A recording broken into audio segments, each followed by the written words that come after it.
36,000 ईडा से। यह एक इंसान की ऊर्जा प्रणाली होती है। नाड़ी शुद्धि में हम मूल रूप से पिंगला और ईडा की शुद्धि की बात करते हैं ताकि ऊर्जा प्रणाली संतुलित रहे।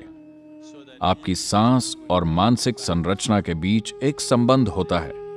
अगर आप अपने कार्यों, अपनी भावनाओं और अपने जीवन के नतीजों तथा दूसरे लोगों के जीवन पर अपना जो असर होता है उसमें संतुलन लाना चाहते हैं तो अपने विचारों में संतुलन लाना बहुत जरूरी है।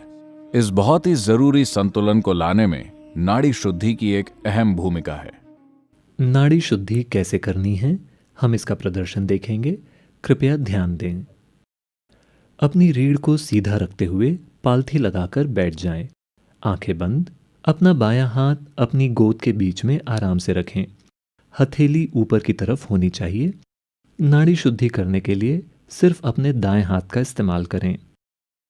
दाएं हाथ में भी सिर्फ अंगूठे और आखिरी दोनों उंगलियों का इस्तेमाल करें। पहली दोनों उंगलियों को मोड़ लें। आखिरी दोनों उंगलियां सीधी रहेंगी और एक दूसरे के बगल में जुड़ी रहेंगी।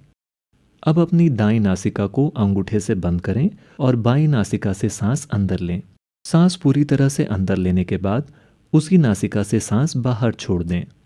ऐसे ही अपनी अनामिका या तीसरी उंगली का प्रयोग करके अपनी बाईं नासिका को बंद करें और दाईं नासिका से सांस अंदर लें और फिर उसी नासिका से सांस बाहर छोड़ दें। फिर से दाएं को बंद करें और बाएं को खोलें। बाईं नासिका से सांस अंदर लें और उसी से सांस बाहर छोड़ें। इस तरह जारी रखें। आपका ध्यान अपनी सांसों पर होना चाहिए।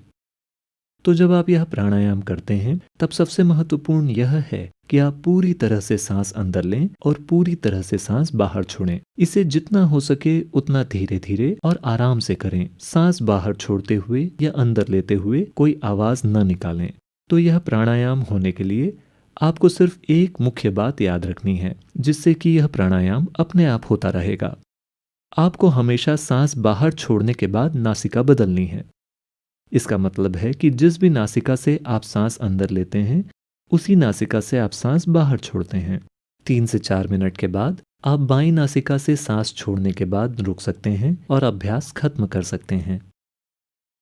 नाड़ी शुद्धि करते समय ध्यान में रखने के लिए कुछ सुधार। अपना बायां हाथ अपनी जांघ पर न रखें। आपका बायां हाथ आपकी गोद के बीच में आराम से रखा जाना चाहिए। यह याद रखें कि आप